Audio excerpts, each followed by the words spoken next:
Hey, what's up guys? Today our video is going over kind of the damage that we've gotten on our stock skids and just the current condition that the GX is in after like a summer, Christmas, I don't know, like last year of wheeling that I've had. We've done decent amount of hard trails. You can see on the page. I'll link it. Should be like I think maybe in the corner, but it's decently hard trails, kind of the stuff that you expect, and just kind of show off how my skids have done, make some good points in it. So if you like this, make sure to throw a like down there, drop it. But yeah, let's get into this video. Okay, starting off at the front. None of this has gotten hit yet. None of the front bumper. Right now I only have one of my recovery points on, but you see right here, a little rough. I've dragged it there. Let me get wide angle. The stock skid though, you can see it's got a nice little, and some nice. So that's taking a couple big hits. Lower control arms, like a little bit right there.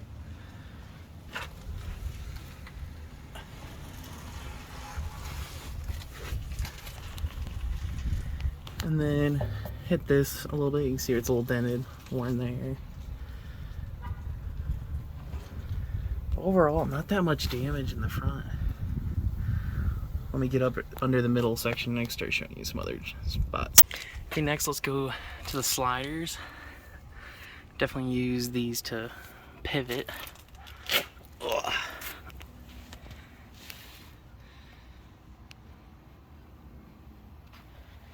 So mostly all of our engagement, let's get in a wide angle. You can just see right on the outside edge, but also right there on the inside. Actually hit that a little bit. And luckily, haven't hit the KDSS.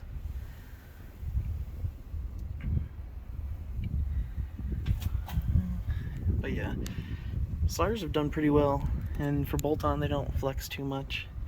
Already got these used on our, this has only been on for one trip for fins and things, but a little scratch right there. Let's go more up to the cross member. Still got just this junk right here, but still want full skids. Gotta protect the tranny, big deal. But cross member right here, little scratch. And check on the other side, but the big issue. So last trip, if you guys saw the fins and things videos, if not, I'll link it. Didn't guide Lynn correctly and ended up kind of crumpling. You can definitely see it's got a nice, losing about a gallon of capacity probably. So yeah, these are not too bad. I'm not worried about that. If I really care, I could pop it off and fix it. But you guys can kind of see what I'm talking about, where aluminum sticks. So it grabs a rock. Even that soft sandstone that Moab has, like you can see, like it still grabs the stuff and just pulls it, and then you can just see where so much force is on it that just kind of bent them out. It's still all together, but that's good. One thing that I find kind of interesting is the stock skid plate probably ends like right where this damage kind of ends, but we still got a little whoop, couple little scrapes. So I'm not sure if it paid for itself or not, but that gouge right there, that would have been unprotected. So really good we got that there. Let's jump in on from the other side and see what kind of damage we got on the other slider. So this slider, trying to get in the light, definitely got some good scratches. Don't pivot off this one as much as I don't see when I'm wheeling, but underneath, not too bad. My DIY paint has held up pretty good. Same kind of scratches on the cross member right there, but really everything's held up. Didn't even touch the exhaust. Haven't touched this. Underneath though, if you see my video on these, you can see where this piece was kind of crumpled, so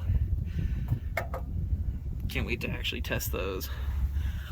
While we're at this angle, go to the front of the diff. Just did a fluid change, so it's gonna be harder to see, but this little corner's been beveled off. Hit on a few rocks right there. When the oil's not here, you can see nice little scratches right here. But that's pretty much it for that. Front of the controller, or the lower shock bolt, not bad on this side. On this side, we got some nice gouging. So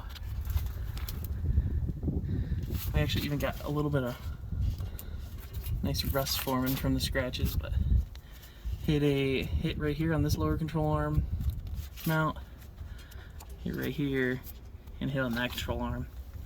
So definitely going to be looking at some the lower control arm skids. But I think overall this has done pretty good for how much we've hit back here.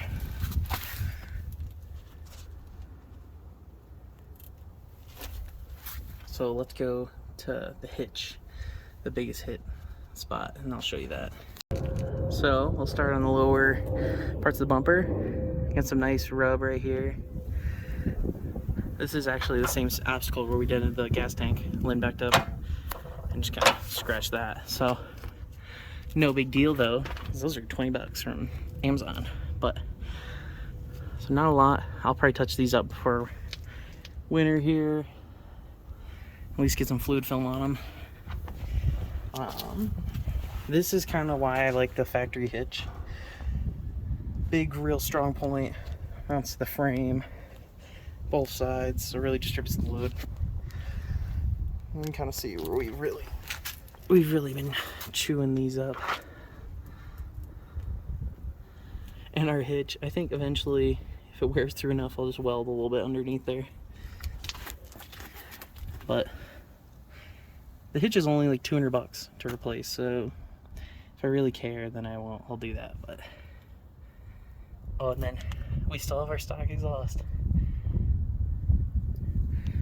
I'm not gonna be replacing that until we destroy it. We haven't even bent it. So on the inside, not even reflecting any flow.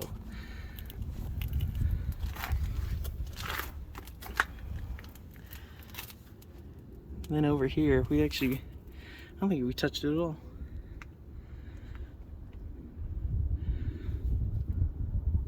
Actually, in my one video, yep, right here, Hackett Gulch, came down off a rock. This is the first trip after I got the bumper on, so got a nice little booger on there. Overall, I'm probably going to get the RCI steel mid skids now that I've seen my aluminum ones kind of fail. But everything else is held up pretty good for what you expect. They're not going to be perfect underneath if you take it wheeling, especially if you go over rocks. But if you guys enjoyed this video, give me a like, subscribe. Thanks.